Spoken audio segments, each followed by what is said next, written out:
आजमगढ़ की जनता और उत्तर प्रदेश की जनता इस बार ऐतिहासिक परिणाम देगी, भारतीय जनता पार्टी का सफाया करेगी। अरे ये सरकार अपना कुछ बनाए हुए का उद्घाटन करेगी कि दूसरों का ही उद्घाटन करती रहेगी? तो डबल इंजन की सरकार, और सोचिए कि एयरपोर्ट नहीं बना पा रहे। 12 राज्यों के तूफानी दौरे पर निकले प्रधानमंत्री नरेंद्र मोदी रविवार को सपा के गढ़ आजमगढ़ पहुंचे। पीएम मोदी ने आजमगढ़ की धरती से यूपी को 42,000 करोड़ से अधिक की योजनाओं की सौगात दी है। देश भर के 15 एयरपोर्ट प्रोजेक्ट का उद्घाटन और शिलान्यास भी किया। अब अखिलेश यादव ने इसी पर सवाल उठा दिया है। चित्रकूट का एयरपोर्ट नेताजी और समाजवादी पार्टी ने बनवाया था, उसका उद्घाटन आज हुआ है।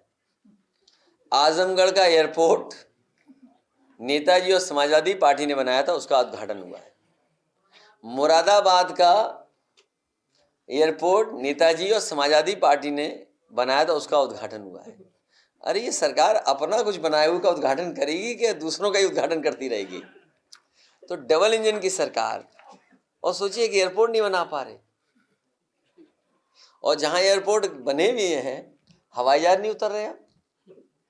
एक रसूलाबाद में बनाया था हवाई पट्टी, सरकार बनते ही इन्होंने हवाई जहाज उतार दिया उस पर, और आज वह बबूल उग गया है। पूरी हवाई पट्टी पे बबूल है। अब बताओ बबूल कौन हटाएगा जाके रसूलाबाद से?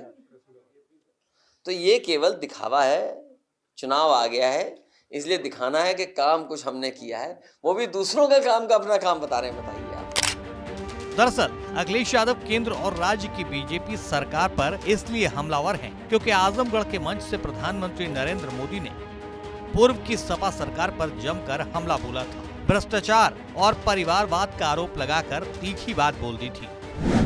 इतने बड़े स्तर पर विकास की इतनी तेज रफ्तार तभी मुमकिन होती है जब सरकार सही नियत और ईमानदारी से काम करती है। भ्रष्टाचार में डूबी परिवारवादी सरकारों में इतने बड़े पैमाने पर विकास कार्य असंभव था। पिछली सरकारों में आजमगढ़ और पूर्वांचल ने पिछड़ेपन की तकलीफ ही नहीं उठाई, बल्कि इस दौर में यहां की छवि खराब करने में भी कोई कमी नहीं छोड़ी गई। और योगी जी ने अभी बहुत बढ़िया वर्णन किया है, इसे मैं रिपीट नहीं कर रहा हूं।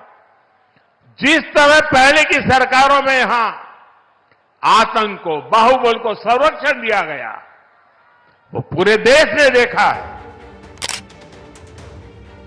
चुनावी सीजन में आजमगढ़ में पीएम मोदी का पहुंचना सपा को इसलिए भी चुभ रहा है क्योंकि सियासी गलियारों में ये चर्चा है कि अखिलेश यादव 2024 के लोकसभा चुनाव में जिन 2 सीटों से अपनी उम्मीदवारी पेश कर सकते हैं, इनमें आजमगढ़ और कन्नौज का नाम सुर्खियों में है। लिहाजा अखिलेश अभी से ये दावा कर रहे हैं कि आजमगढ़ और उत्तर प्रदेश की जनता इस बार ऐतिहासिक परिणाम देगी, भाजपा का सफाया करेगी।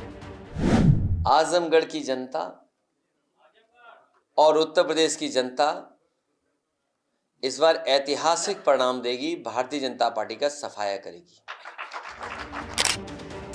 दावों, वादों और जुबानी हमलों का भी तो सिलसिला शुरू हुआ है। चुनावी मौसम शबाब पर आने दीजिए, फिर देखिए नेताओं के तरकश से कैसे कैसे तीर निकलते हैं। लेकिन फिलहाल तो अखिलेश यूपी की तमाम दूसरी सीटों के साथ साथ आजमगढ़ का किला बचाने में जुटे हैं।